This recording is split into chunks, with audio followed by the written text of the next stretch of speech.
My husband beats me every night while I'm pregnant. After his promotion, unaware my secret billionaire father owned his company. He didn't just snap once. It started with one slap, one shove. One night he came home late from his new promotion at a logistics firm in Kent, smelling like whiskey and a perfume she didn't wear. Then it became a pattern, not literally every night, but often enough that evenings in their small two-bedroom apartment off South 72nd Street in Tacoma all blurred into the same routine. Keys hitting the table, a short fuse, and Evelyn flinching before he even raised his voice. She was pregnant, counting weeks on a cheap pregnancy app, rubbing her belly in the dark, praying the baby couldn't feel every impact that left bruises on her ribs and her heart. That woman was Evelyn Hart, 27, a medical receptionist everyone at the clinic knew as the quiet one who always took the late shift. At home, she was the wife who cooked, packed lunches, budgeted every grocery trip, and forgave too much. She watched her husband, Mark Turner, go from complaining about his $58,000 salary to bragging loudly once his income jumped to $92,000 after his promotion at North Sound Logistics in Kent. On a rooftop in downtown Seattle overlooking Elliott Bay, she whispered, "I'm pregnant." She had expected tears, a kiss, maybe that soft look he used to give her.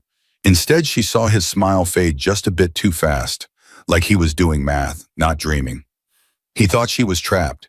He thought she was just a broke wife in Tacoma with nowhere to go, no family nearby, and a baby tying her to his rage.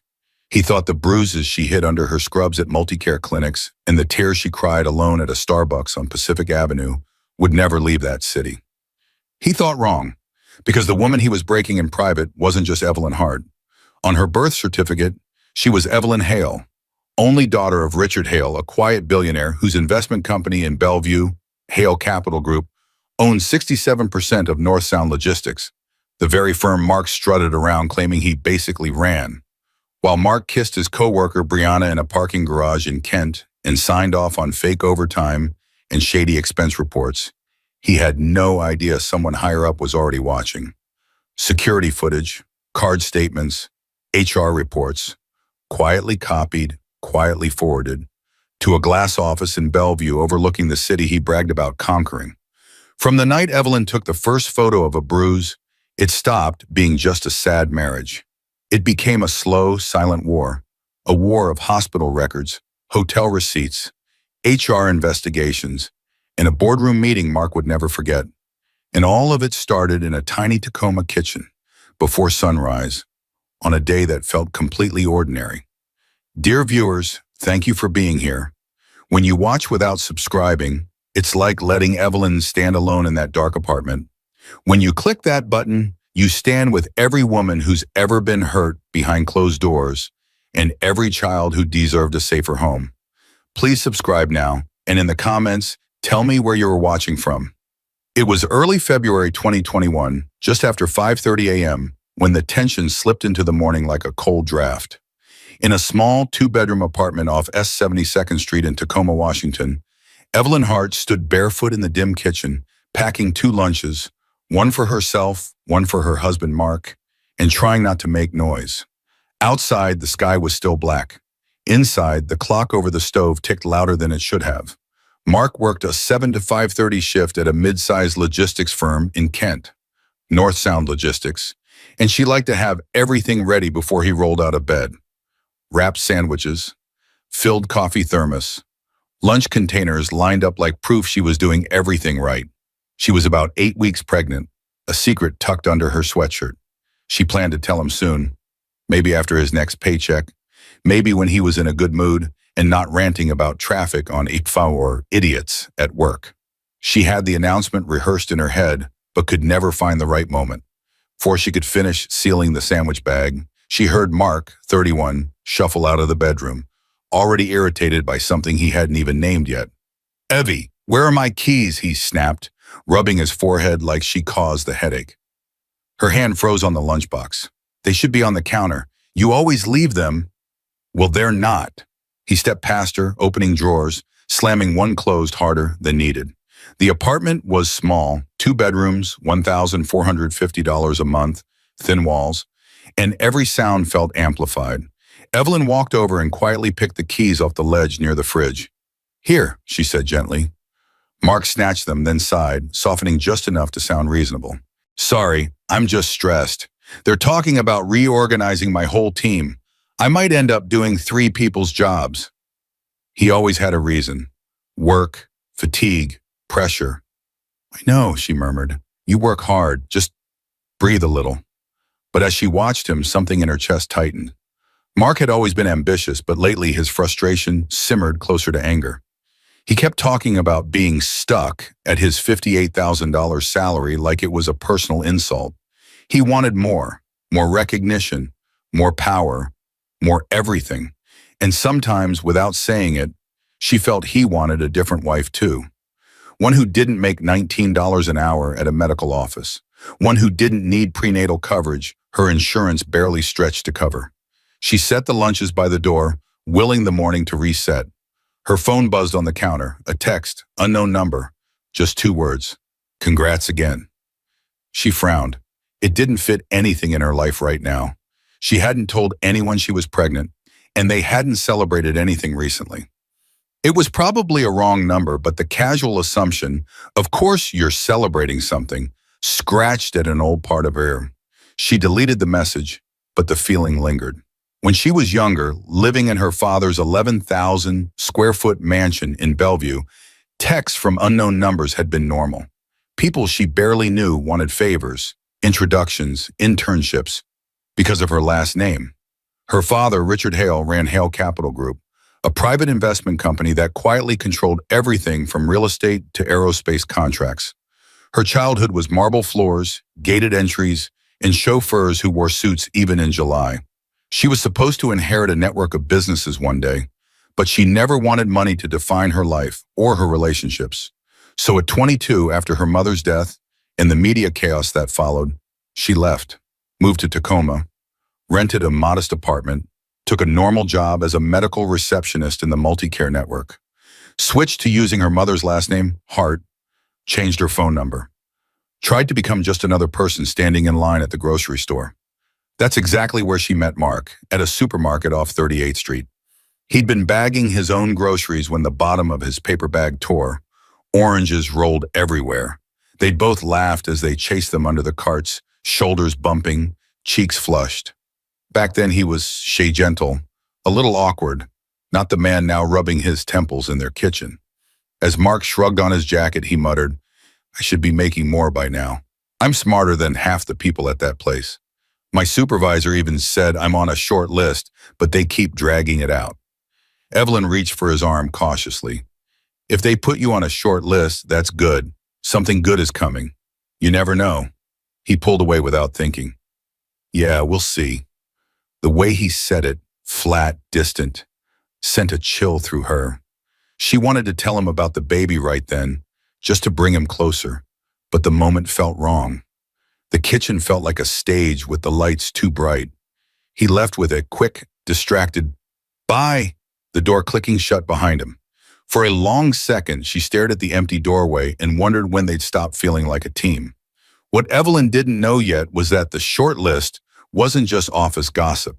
Management had already told Mark he was almost certain to get a promotion to operations manager. More money, more hours, more pressure. And as that news sank into him over the next few weeks, it wouldn't make him kinder. It would make him dangerous. Mark didn't say a word on the drive to Seattle. It was the second week of March 2021, just after 6 p.m., the evening sun sinking behind the buildings around Elliott Bay. Evelyn watched the city blur past the passenger window, fingers resting on the seatbelt latch, trying to guess his mood. He'd come home from work unusually energized, tossed his tie on the couch and said, "Get dressed, we're going out." They almost never went out on a weeknight. He pulled into a parking garage near Pike Street and finally spoke, voice flat and too casual for what he was about to say. "I got the promotion." For a second, the words didn't register. Then they did, and excitement rose in her chest like a quick breath. "Mark, that's amazing," she said, reaching for his arm. "When? How?" "They made it official today," he said with a shrug that tried to hide how proud he was. "Operations manager. I'll be around 92 grand this year. Finally. Promotions at North Sound normally took months of evaluation. He'd been talking about being on the short list for weeks. She'd pictured a long process, not an abrupt announcement in a rooftop dinner. But she pushed down the questions and smiled anyway. That's incredible. I'm proud of you, she said, squeezing his arm. He smirked, tapping the garage ticket against the steering wheel. Told you they couldn't hold me back forever. Let's celebrate properly for once. They stepped into the cool evening air. Parking alone was pricey, but Mark didn't seem to care. He walked ahead of her, shoulders back, his voice a little louder than usual when he told the hostess at the rooftop restaurant, reservation for Turner. Celebrating a promotion tonight. The place overlooked Elliott Bay, all warm lights and glass panels, the kind of restaurant they usually save for anniversaries, because entrees cost $30 to $45 each. The view was stunning, the kind that made you feel small and lucky at the same time. Inside, Mark felt bigger. He laughed louder, dropped phrases like executive-level responsibilities and strategic decisions, and mentioned his new title at least 3 times before they had even ordered. Evelyn sat across from him, cardigan neatly folded over her chair, one hand resting lightly on her lower stomach. The secret inside her suddenly felt heavier. When the waiter stepped away after taking their orders, she decided to stop waiting. Mark, she said, voice soft, I have something to tell you. He looked up from his phone. Yeah? I'm pregnant. For half a second, she saw the old Mark in his eyes, the one who'd once held her on their second date, and whispered, someday I want kids with you. But the warmth faded almost immediately. His smile tightened, his eyes flicked down to the table, and whatever softness she'd hoped for was replaced by calculation. That's great, he said, not excited, not touched, just surprised and already somewhere else in his head, doing math on childcare costs and mortgages and professional image. Her stomach twisted. He's shocked, she told herself. Men take a second to process things. Give him time. She tried to keep the moment afloat. I'm about 8 or 9 weeks. I already booked the first prenatal.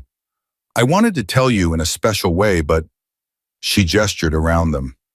This felt right. He lifted his water glass. Well, to promotions and babies, I guess. She clinked her glass against his, but the toast felt lopsided. A few minutes later, a woman at the bar lifted her drink toward them. Mid-20s, long dark hair, fitted blazer, confidence like perfume. Evelyn recognized her from the way Mark stiffened. Mark, she called. Congratulations again. Mark straightened in his seat. Oh, hey, Brianna. Brianna Cole, 25, logistics coordinator. He'd mentioned her once in passing. New girl, smart, fast with spreadsheets. That was it. There was nothing obviously inappropriate about how Brianna leaned on the bar, but the way her eyes lingered on him felt too familiar. You really deserve it, Brianna said, smile warm. We'd all be lost without you. Again, so she already knew. He had told her before he told his wife. Evelyn smiled politely and nodded when introduced, but the realization stung more than she wanted to admit. As the evening went on, dinner blurred into a monologue. Mark talked about his new responsibilities, how he'd finally be able to shape things, how upper management needed someone like him. He told the couple at the next table that he was basically running operations now. Evelyn listened, quietly proud, but also uneasy at the way his ego expanded to fill every silence. On the drive home, city lights sliding across the windshield, he glanced at her dress and said, almost offhand, next time we go somewhere like that, maybe wear something a bit nicer, more professional. You looked kind of cheap tonight. The words hit harder than he expected. Her hand moved instinctively to her stomach. She looked out the window so he wouldn't see the tears forming. She didn't argue. She didn't remind him she'd chosen that dress because he once said he loved it. She just went quiet, the memory of his, that's great, echoing in her head. As they pulled into their apartment complex, his phone buzzed. He checked the screen and smirked. A new number, it's Brianna, in case you ever need a second opinion on those big decisions.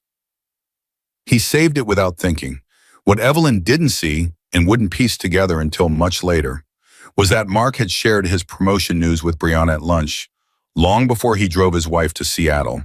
And that text, casual and work-related on the surface, would become the thread connecting late-night messages, working late excuses, and hotel receipts. By the time the spring heat settled over Tacoma that late April night in 2021, the air in the apartment felt thick enough to choke on. It was around 10 p.m. The windows were cracked, but no breeze came through, just the faint sound of traffic on South 72nd Street.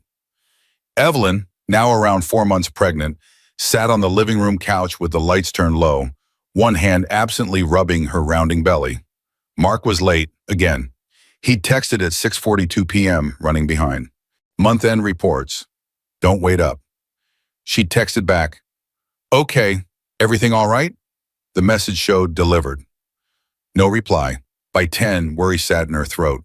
She replayed the last few weeks, him coming home later, smelling like liquor, brushing off her questions with, "It's part of the job now," talking about happy hour with the team and networking.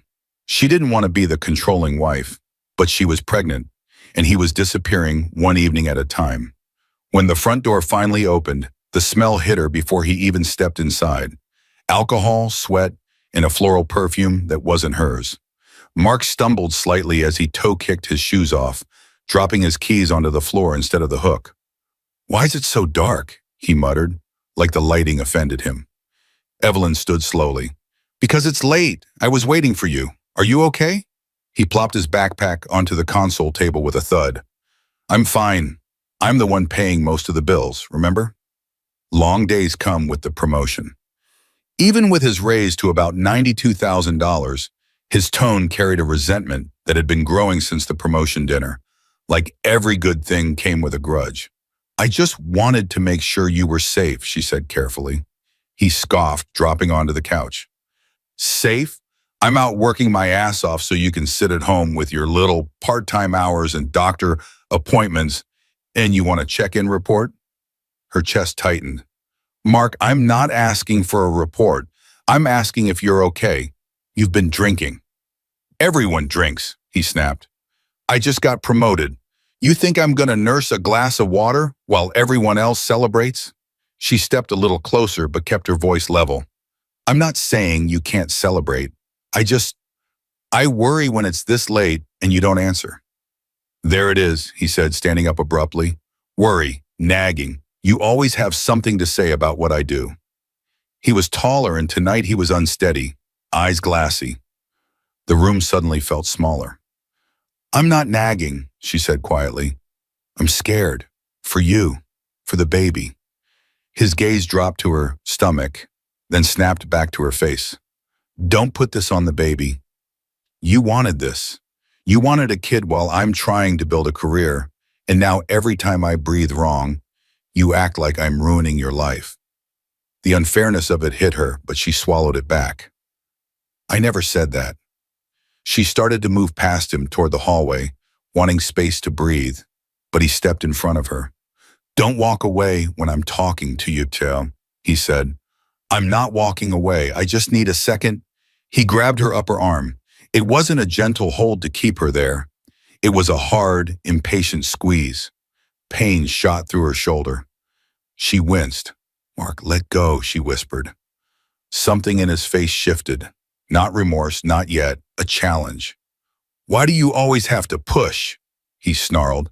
"You should be grateful you don't have to worry about real pressure."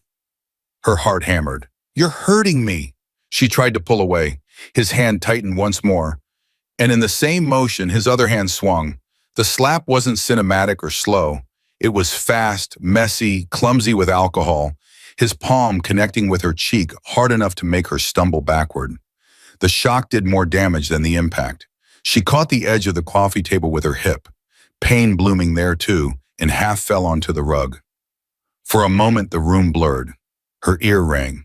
Her cheek burned. Her first instinct wasn't to scream. It was to freeze. She looked up at him, wide-eyed, one hand instinctively covering her stomach. His expression flickered. Anger, then horror, then panic. Evie, I'm sorry," he said, dropping to his knees beside her arm. I don't know what I'm doing. Work is insane. They're dumping new responsibilities on me. I'm stretched so thin. His words sounded far away, muffled. Her pulse roared in her ears. The baby fluttered under her palm and she focused on that, breathing shallowly. I didn't mean it, he whispered, pulling her toward his chest. You know I love you. You know that, right? I just lost it. She should have pushed him away. A voice deep inside her, one that sounded a lot like her mother, whispered, remember what I told you.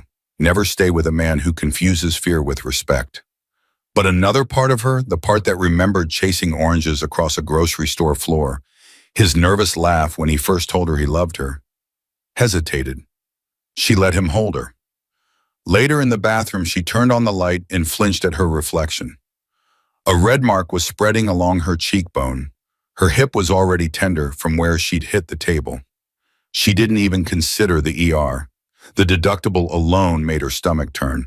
Instead, she grabbed a clean washcloth, ran it under cold water, and pressed it against her face. Her hands were shaking. She stood there a long time. She thought about calling the police. She even picked up her phone and hovered over the numbers. But images flashed through her mind. Mark being arrested, their finances collapsing, the baby growing up with court dates and supervised visits. Maybe it was a one-time thing, she told herself. Maybe it really is the stress. She put the phone down. Before she turned off the light, she did something she'd never done before. She lifted her phone again, opened the camera, turned to the side so the bruise showed clearly, and took a photo. The shutter sound was quiet, but in that tiny bathroom, it sounded like a decision. What Mark didn't know was that the slap wasn't the end of it. Over the next days, when his temper flared, his hand would land too hard on her arm. His shove would press her ribs into the counter just a bit too roughly, leaving marks that would still be visible at her upcoming prenatal checkup. And what she didn't know was that those bruises wouldn't just be pain. They'd be evidence. By the time Evelyn stepped into Multicare Tacoma General Hospital for her prenatal appointment in early May 2021, the faint yellow bruise along her ribs ached with every breath. It was around 3:15 p.m. The waiting room hummed with quiet conversation, rustling magazines, the distant beeping of monitors. She checked in at the front desk with practiced politeness. She'd worked for the Multicare network for years as a medical receptionist at an affiliated clinic, but being on the patient side always felt different. She kept her cardigan pulled close, one arm folded across her side, as if posture alone could hide the bruises.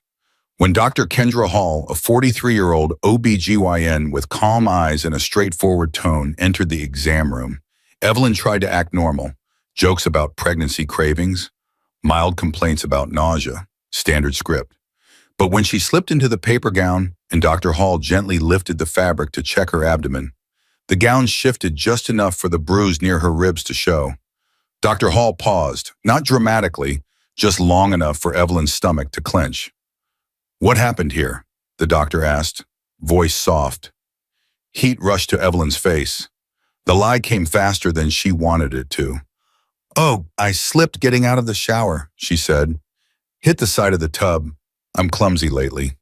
Dr. Hall held her gaze for a moment longer. She didn't look convinced, but she didn't argue. Okay, she said quietly. I'm glad it's already healing. Just so you know, we document any injuries we see during prenatal care. And if you ever feel unsafe at home, even a little, there are people who can help.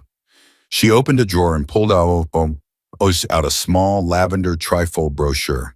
Domestic Violence Support Services, Pierce County. Evelyn stared at the title longer than she meant to. You're not in trouble, Dr. Hall added gently. You don't have to explain anything today. I just want you to know this exists. A lump formed in Evelyn's throat. She hated how easily tears came now. She blinked them back and nodded. Thank you. The appointment continued. Blood pressure, fetal heartbeat, routine questions. But everything felt different with that brochure sitting on the counter. Every time Dr. Hall's fingers brushed near a bruise, shame burned under Evelyn's skin. What Dr. Hall didn't know was that this bruise wasn't an isolated accident. It came from a night when Mark, drunk and furious over a misplaced bill, had reached for her too fast. She tried to move past him. His hand caught her arm, spun her around, and her ribs hit the counter edge hard enough to knock the breath out of her. Later, as she stood in front of the bathroom mirror, she'd heard her father's voice in her head, the one from long ago conversations about business. When you deal with people who hold power, keep records. Facts protect you when nothing else will. She'd always assumed he meant contracts, investors, deals. She never imagined she'd be applying his advice to her own marriage.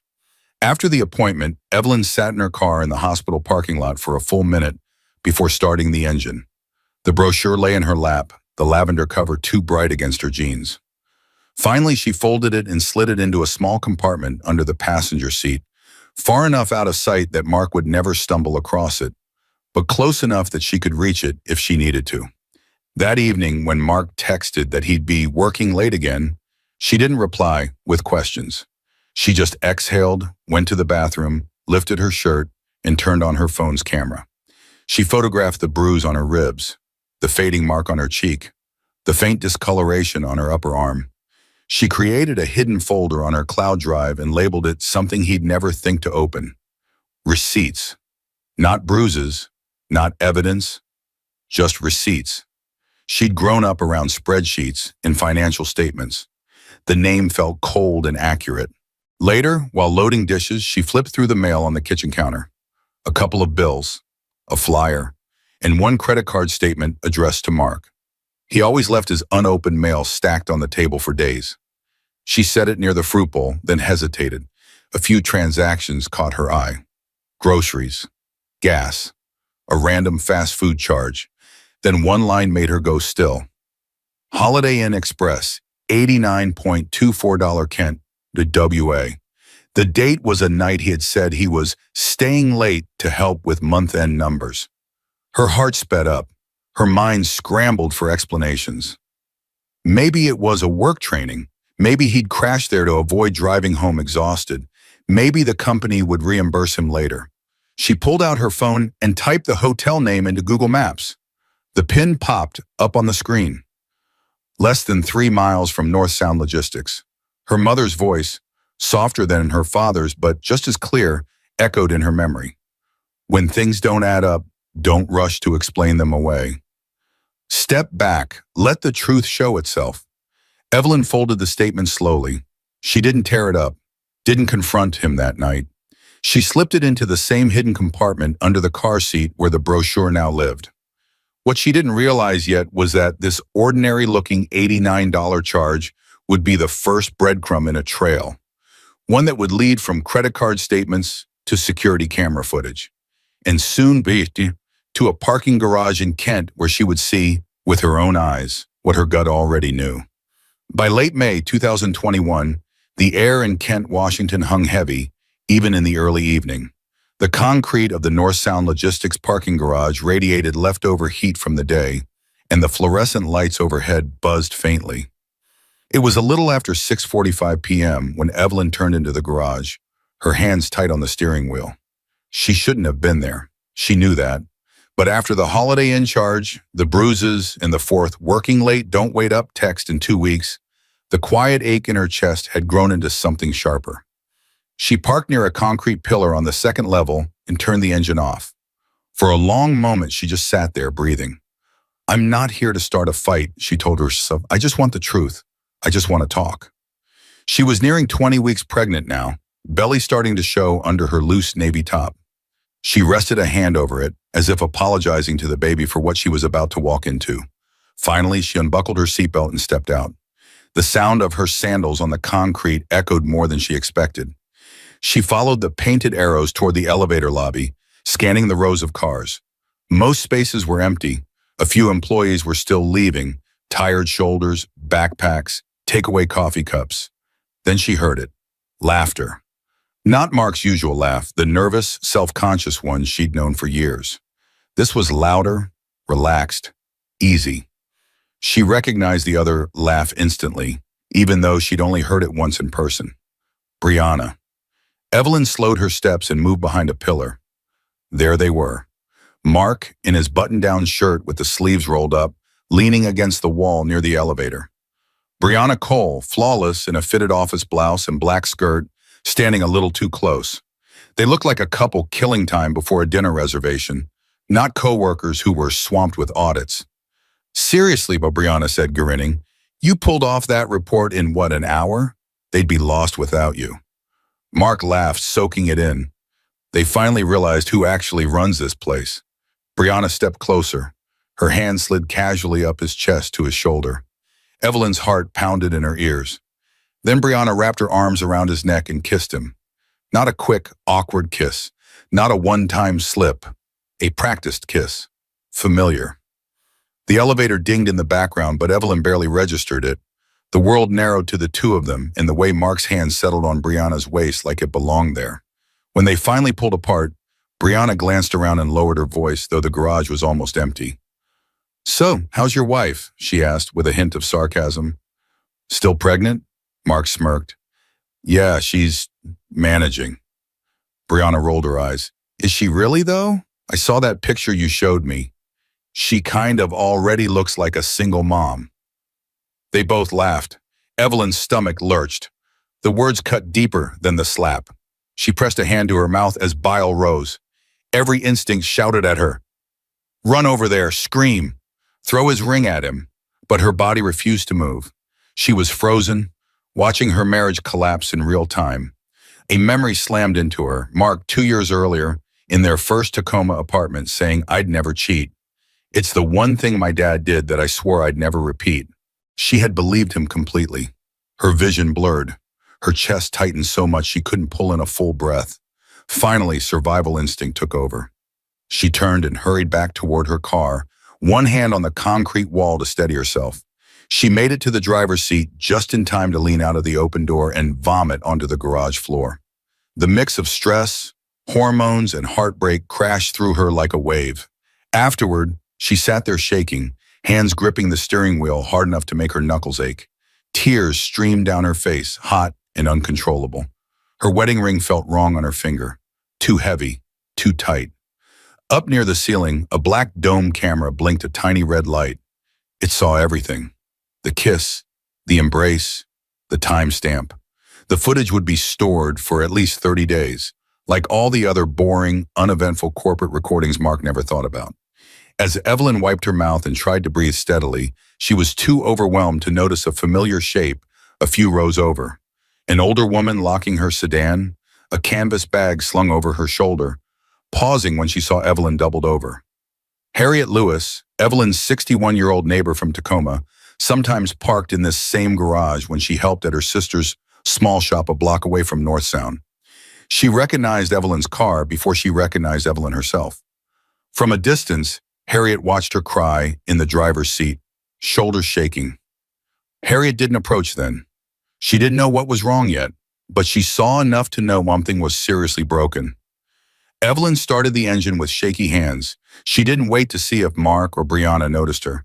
She drove out of the garage, blinking through tears, clinging to the steering wheel because it was the only solid thing she had left. The entire drive home, the scene replayed in her mind. Brianna's arms around Mark's neck, his easy laugh, the way he didn't even look conflicted. As Evelyn sobbed in that parking garage, fighting for air, she didn't realize she wasn't as alone as she felt. The security cameras had recorded everything. A neighbor had seen enough to be worried, and one of those quiet witnesses would soon step forward. The next morning, over coffee and the smell of wet pavement, Evelyn's story would cross paths with someone who had survived her own version of this nightmare. And that person was already walking toward her life. Evelyn was still shaking when she walked into the Starbucks on Pacific Avenue in Tacoma the next morning. It was late May 2021, around 9:15 a.m. The sky was that gray Pacific Northwest kind of heavy, and everything smelled like wet pavement and espresso. She'd barely slept. Every time she closed her eyes, she saw Brianna's arms around Mark's neck and heard their laughter echoing in the parking garage. She hadn't planned to talk to anyone. She just couldn't stay in the apartment. Mark had left for work as if the night before had been normal. Kiss on her forehead, quick, don't forget to pay the electric bill. No idea she'd seen everything. She stood in line and stared blankly at the menu she already knew by heart. Caramel macchiato? The barista asked. Yeah, she said hoarsely, tall, extra ice. She moved aside to wait, rubbing her belly absently. At nearly 20 weeks, the curve was undeniable now. The baby shifted, a small reminder that she had more than just herself to protect. Someone touched her arm gently. Evelyn? She turned and saw Mrs. Harriet Lewis, 61, her next-door neighbor from the apartment building. Harriet wore her usual soft cardigan and carried a canvas tote bag covered in faded book club stickers. Evelyn had seen her in the hallway 100 times, sharing elevators, trading small talk about packages and laundry room schedules. Today, Harriet's eyes looked different, sharper, concerned. "I thought that was you," Harriet said. "Come sit with me a minute." It wasn't a demand, it was an invitation that felt strangely safe. They took a small table near the wall. The noise of steaming milk and clinking cups filled the silence.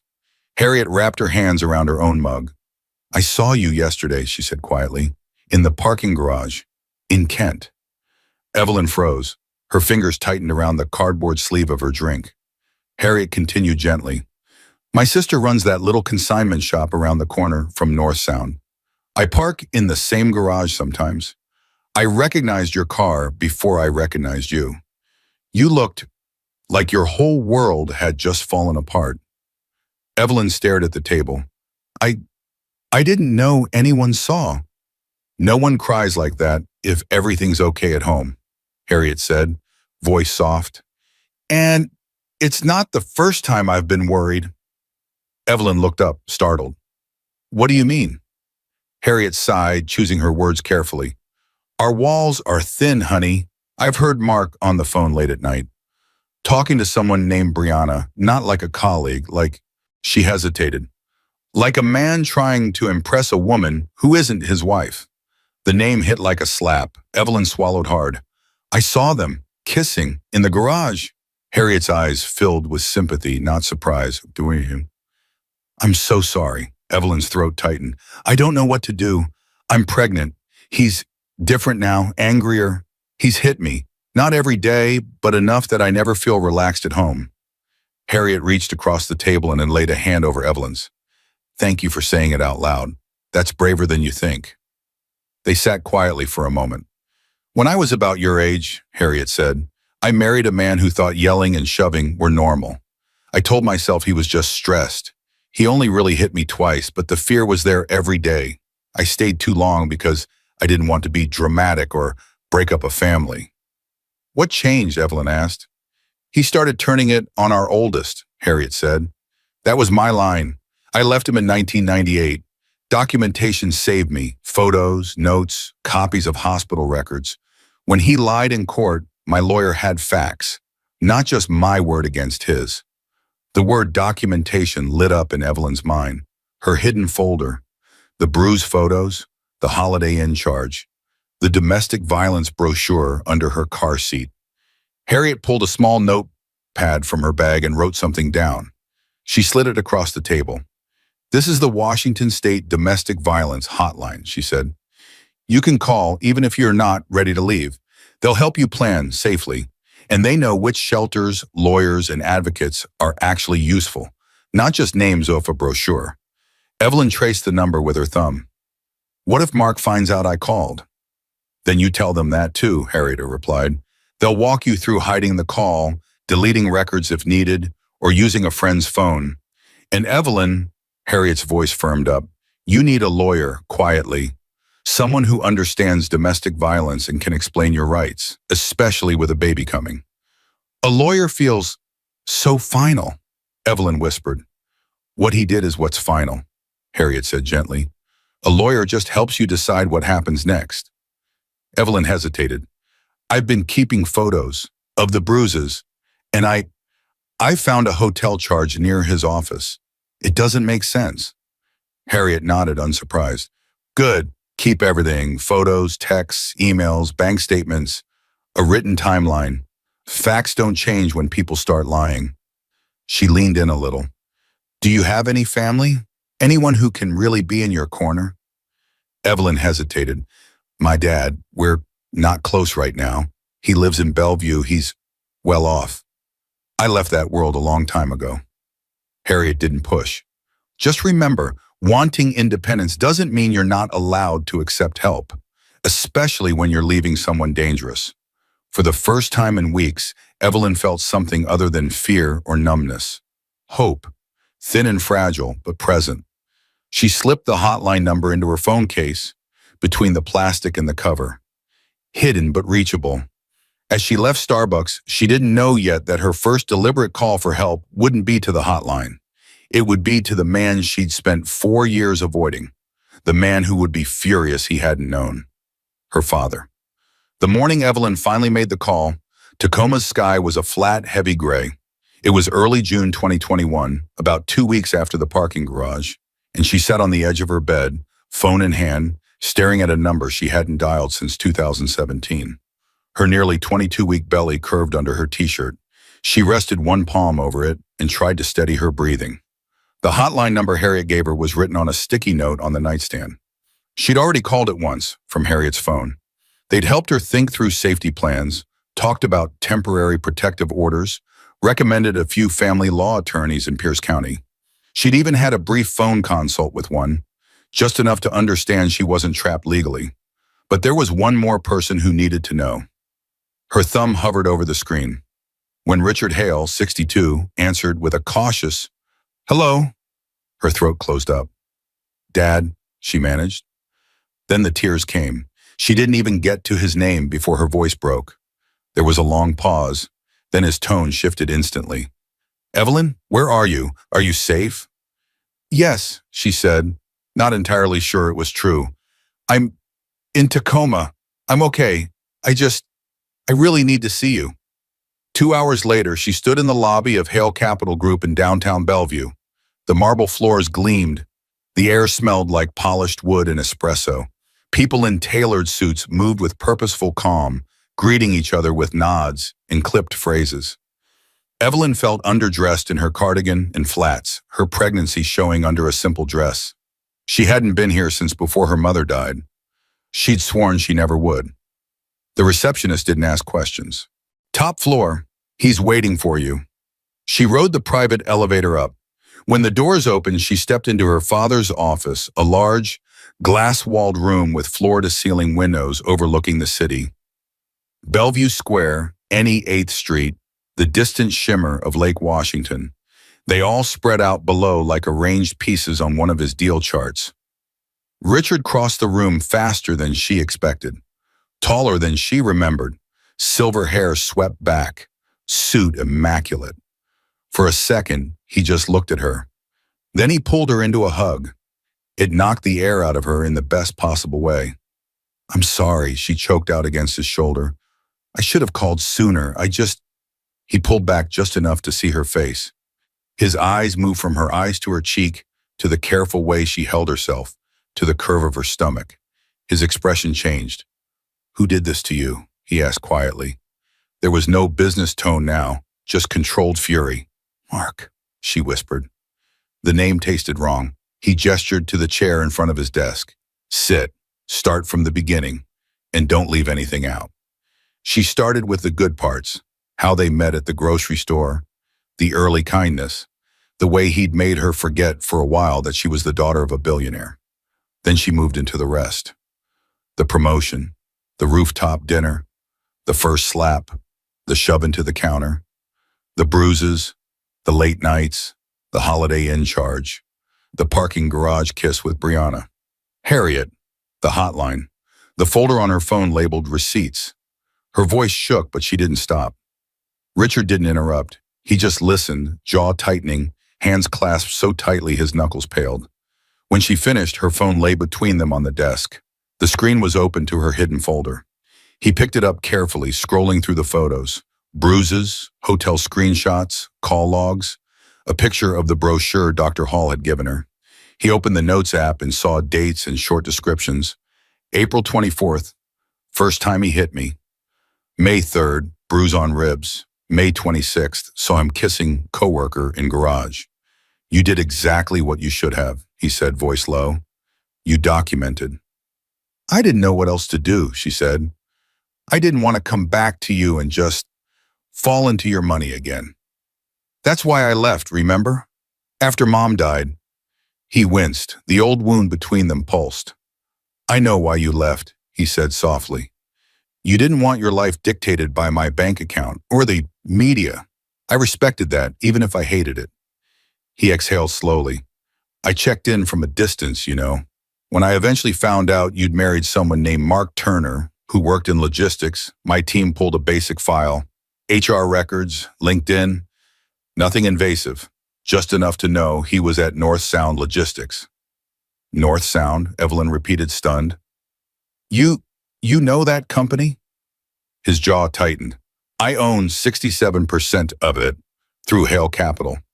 Her brain scrambled to catch up. So, Mark works for your company?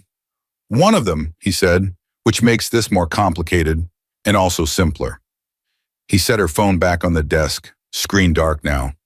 Legally, he continued, your marriage and his employment are separate. I can't fire him just because he hurt my daughter.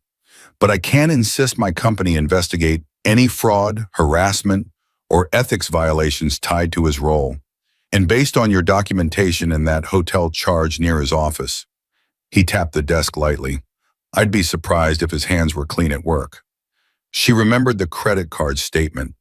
Some of those hotel and restaurant charges were on his personal card, but he mentioned company cards sometimes.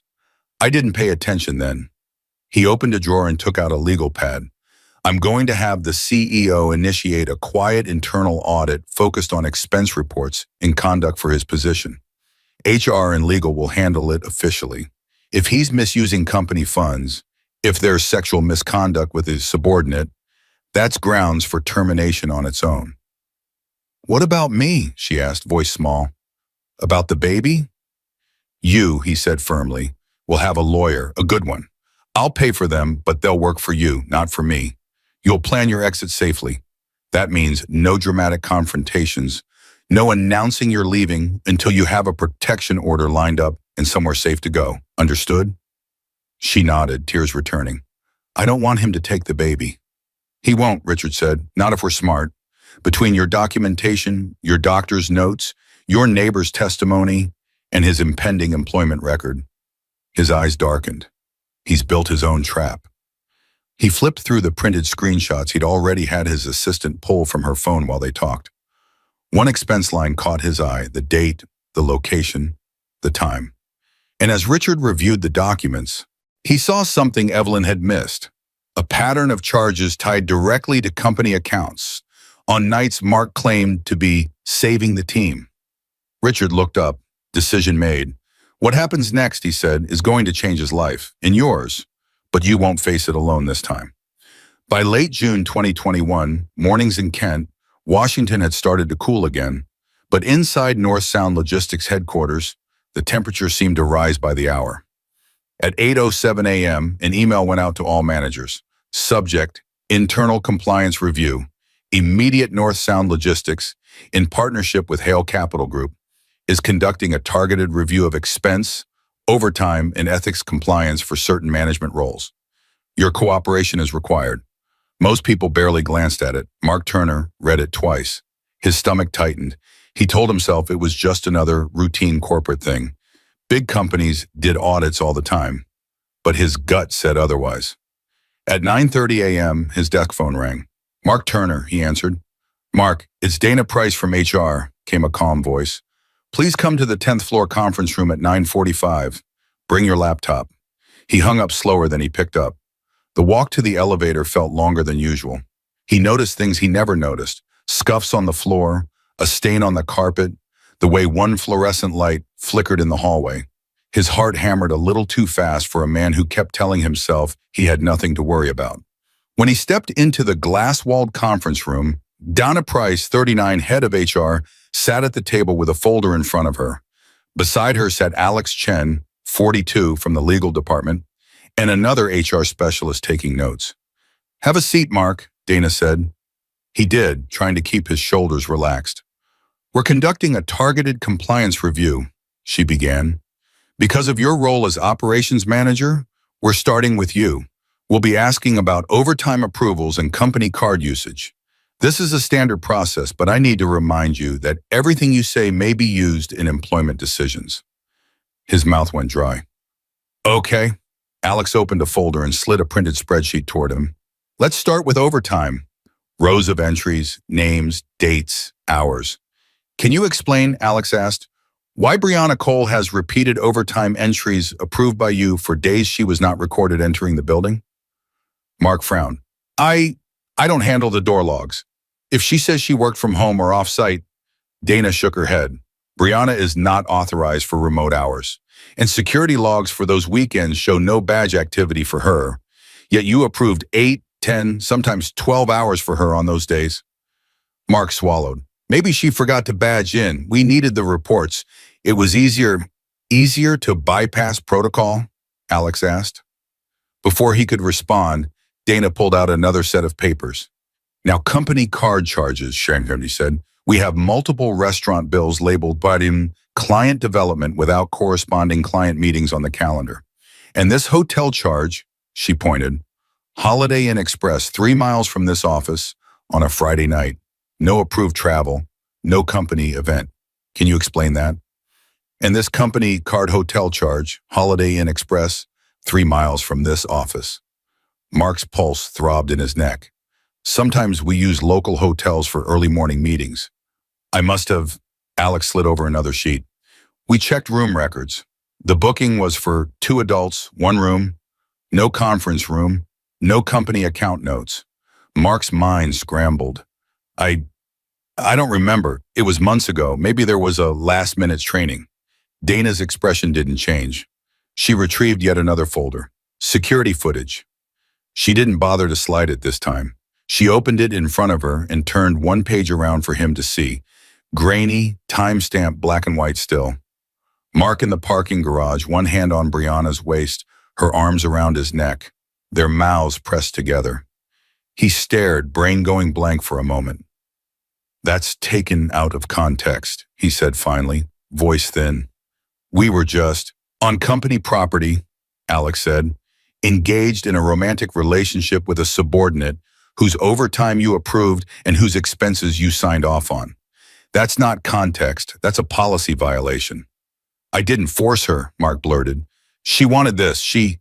Donna tapped another folder. Ms. Cole has already provided a statement. She described feeling pressured, given your authority over her schedule and performance reviews. She has also reported that some of these client dinners were, in her understanding, dates. Mark felt the floor tilt. What? Dana's tone stayed even. Mark, this investigation is about your conduct as an employee, potential expense fraud, overtime falsification, and misuse of authority. We've been instructed to handle this thoroughly and fairly. Instructed by who? He snapped. By the board, Sir Alex said, including the majority owner. Mark blinked. He'd been at North Sound long enough to know the company had a big investor, but he'd never dealt with them directly. They were a name on an ownership chart, nothing more. What happens now? He asked, trying to keep his voice steady. You'll be placed on administrative leave effective today, Dana said. You'll keep your pay and benefits while we complete our findings. You're required to submit a written statement responding to these points by 4 p.m. tomorrow. After that, you'll attend a formal review meeting. You'll receive the details by email. A review with who? He pushed. With HR, legal, and a representative from the board, Alex replied. He opened his mouth to protest, but the words tangled. He settled on, this feels like a witch hunt. Dana didn't flinch. This is a compliance investigation, Mark. The best thing you can do is be honest. They dismissed him gently but firmly. He walked out of the conference room, feeling like everyone in the hallway was watching him, even if no one looked up. Back at his desk, he grabbed his personal bag and laptop charger. His inbox pinged from HR Dept. Subject, administrative leave confirmation and review notice. He skimmed it. Review date, July 23rd, 3:20 p.m. Location, 12th floor boardroom. He stepped into an empty stairwell and dialed Brianna. What did you tell them? He demanded when she picked up. Her voice came out hushed. Mark, I can't talk about this. HR told me. You told them I pressured you? He hissed. That I told them I felt like saying no might hurt my job, she said. Because it did. You controlled my overtime, my schedule. They showed me the policy. I'm not losing my job over this. So you just threw me under the bus, he snapped. I told them my side, she replied. You're the manager. I'm not. The line clicked off. Mark leaned his forehead against the cool concrete wall of the stairwell. He still didn't know that this wasn't some routine HR exercise. It was the beginning of the end, ordered by a man who'd sat across from his daughter, scrolling through photos of bruises and bank statements. And sitting quietly in Tacoma, carefully acting normal around him, that daughter was already planning her life after the review. By late July 2021, the air in Kent had that faint early fall crispness. But inside the 12th floor boardroom at North Sound Logistics, it felt stifling. At 3:20 p.m. sharp, the time stamped on his review notice, Mark Turner pushed open the glass doors. He'd spent the last few weeks on paid leave, pacing his apartment, oscillating between anger and terror.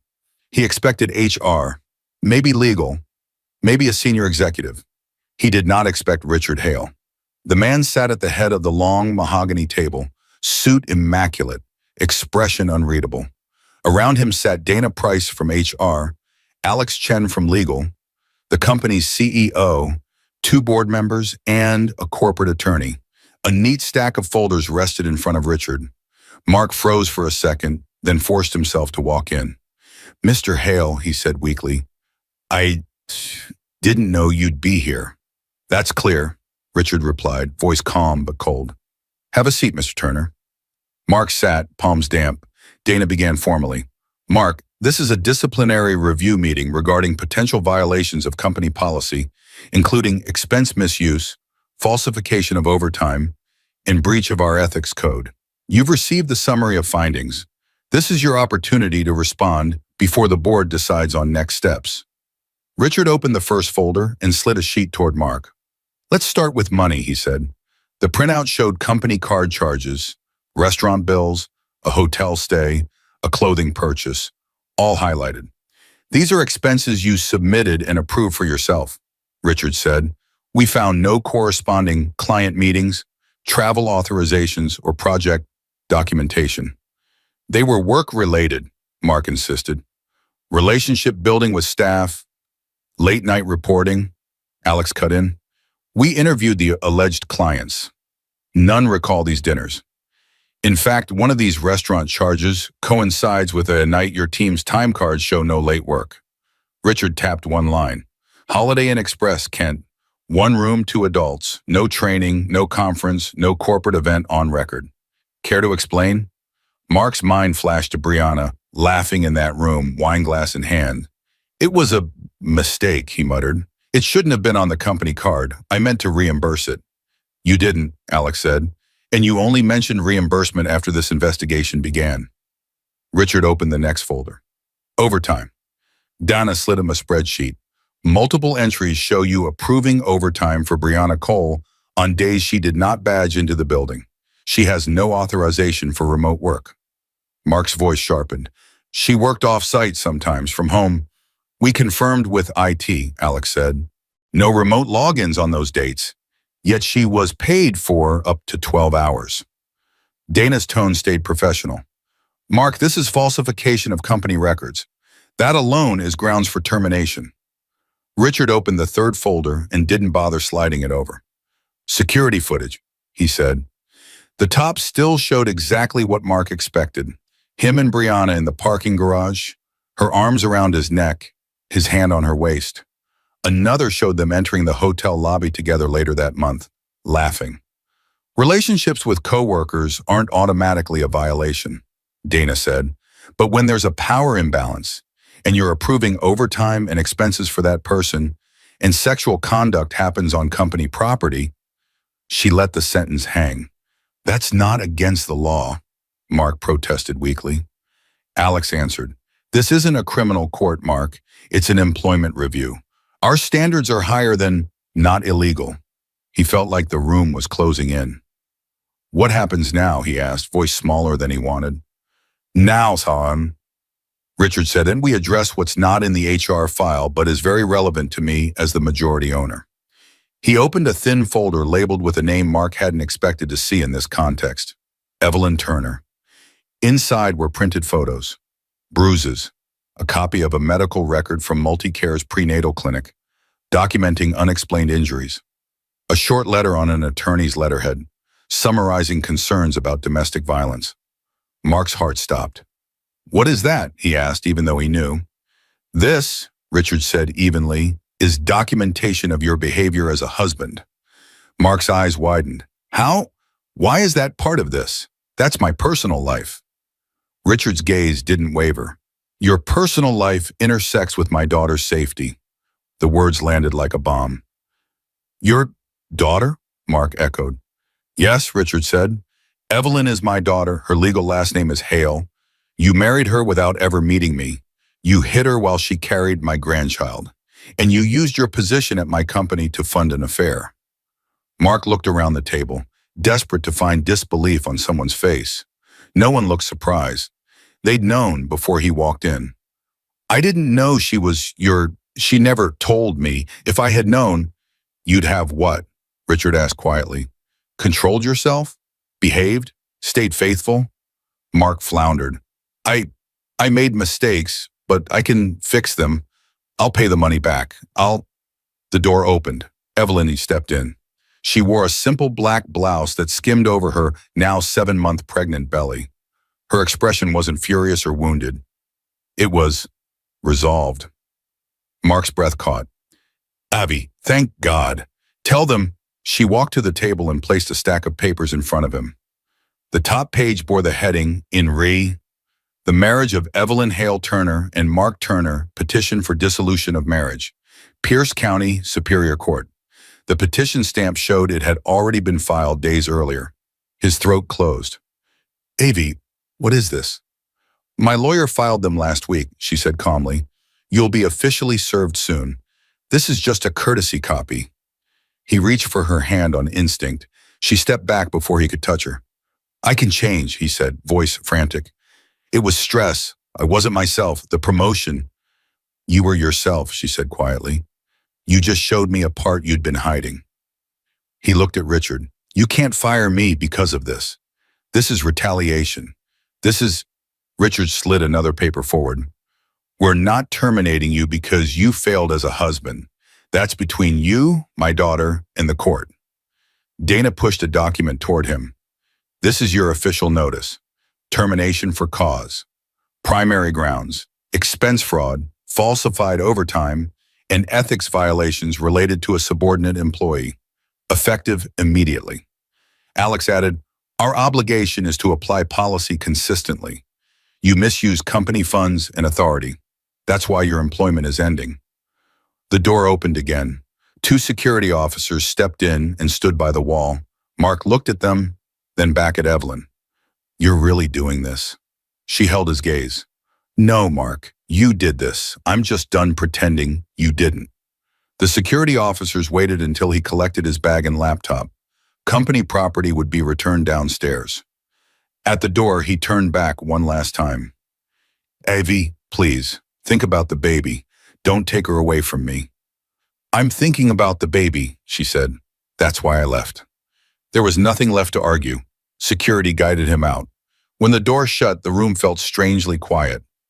Evelyn exhaled slowly. Richard stood and moved around the table, resting a hand gently on her shoulder. "We'll cooperate fully with your attorney," he said. "HR will provide whatever documentation they legally can. You're not doing this alone." For the first time in a long time, she believed that. But her story wasn't over. There was still a baby to deliver, a new home to build, and a life to live that wasn't defined by fear. The first real cold winds of October 2021 swept through Bellevue the morning Evelyn carried her newborn daughter into their new townhouse. Lily Hale slept in her car seat, tiny fists curled under her chin.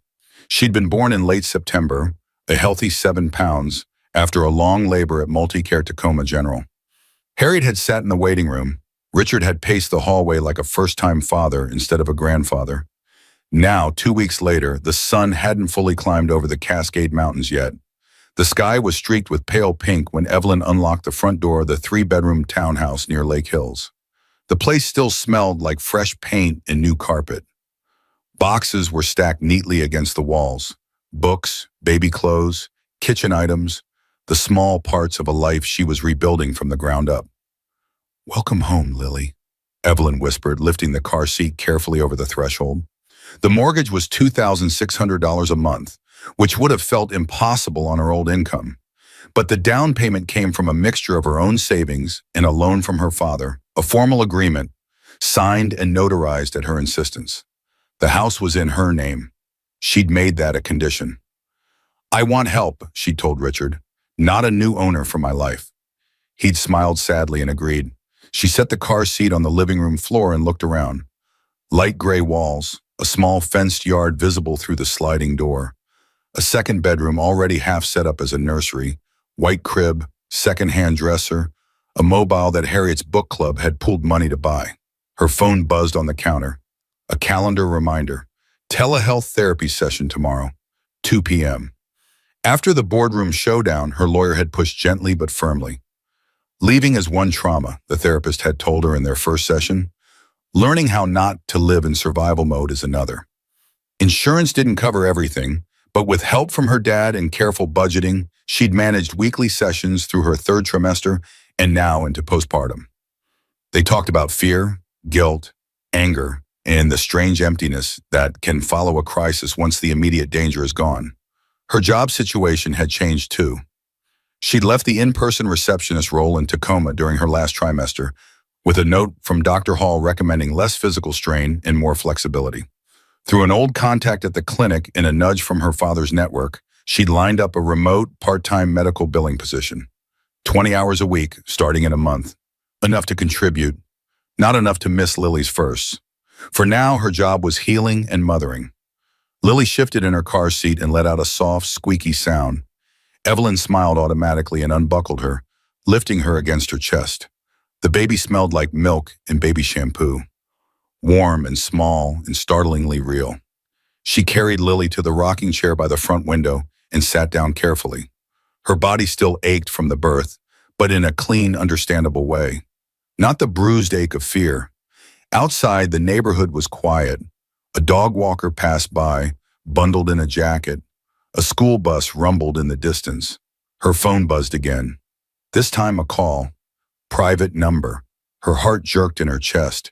She stared at the screen, breathing shallowly. For a moment, the room shrank. Old instincts, answer, explain, diffuse, flared out of habit. She didn't answer. The call rang out and went to voicemail. A minute later, another call came. Same private number. Her therapist's voice floated through her mind. You're allowed to not engage. Document, don't debate. Evelyn took a screenshot of the missed calls and opened her notes app. October 10th, 8:13 a.m. and 8:16 a.m. Private calls, suspected Mark. No voicemail listened to. Screenshot saved. She uploaded the screenshot to a folder on her cloud drive labeled Legal Turner, shared with her attorney. Then she blocked the number. Not today, Mark, she said softly. Not ever again. Lily stirred against her and settled back down, unaware.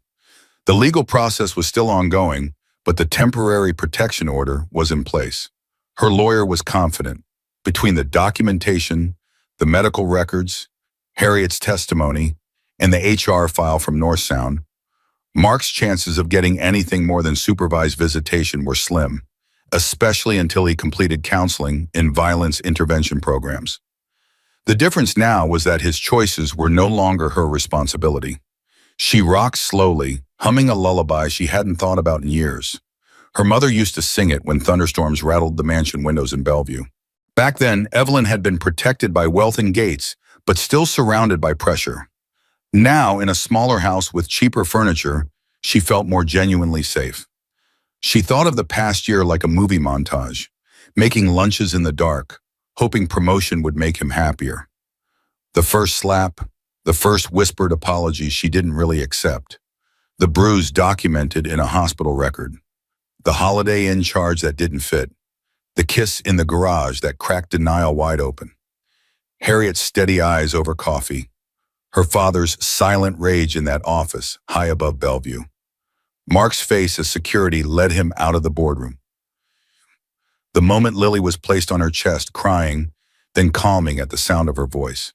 She tightened her arms around Lily just a little. I thought losing him would destroy me, she said quietly. almost narrating to an invisible audience. But letting him lose me, that was the beginning of everything. If this was a video, this would be the part she'd look into the camera and ask, "What would you have done?"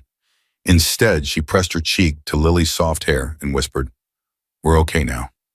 You're safe. I'm safe. And that's what matters." Outside, the sun finally pushed fully over the horizon, sending bright gold light across the living room floor. It glinted off the corner of a framed photo on the unpacked box, her mother holding a much younger Evelyn. A new generation, a new start, a true new dawn. I hope you enjoyed watching this story as much as I enjoyed creating it. Like, share, and comment on the lessons you have learned. Let me know where you're watching from in the comments below. See you in the next video.